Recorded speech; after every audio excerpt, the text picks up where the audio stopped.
नमस्कार जय जगन्नाथ सांग मैंने आज पवित्र अक्षय तृतीया उपलक्षे आपण समस्त को बहुत सारा शुभेच्छा और शुभकामना। आज हूँ पवित्र ओडिया मानकर सबुठारु बड़ शुभ दिन। आपण आज जेकोसी शुभ काम करेंगे तो तापाइका कौन समय मुहूर्त देखा दरकार नहीं। तो कौन आपण आज शुभ काम आरंभ करिसेंती निहाती भाव में कमेंट करंतु। आउ देखंतु मु एठी आमर गोटे दुकान रो मते दे देइचंती कौन ना अक्षय तृतीया पाइका भोग आउ कैलेंडर। तो चलंतु भोग रे कौन कौन आसीचे देखिबा।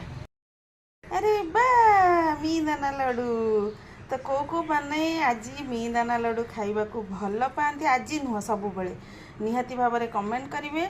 आउ जदि आपण मैंने ए पर्यंत मो वीडियोटी को धैर्यर सहित देखुंत तो निहाती भाव में सब्सक्राइब करने। आज ये रोची। नमस्कार जय जगन्नाथ। महाप्रभु आपण समस्त को बहुत भलरे खुशी रे और शांति रे रखंतु।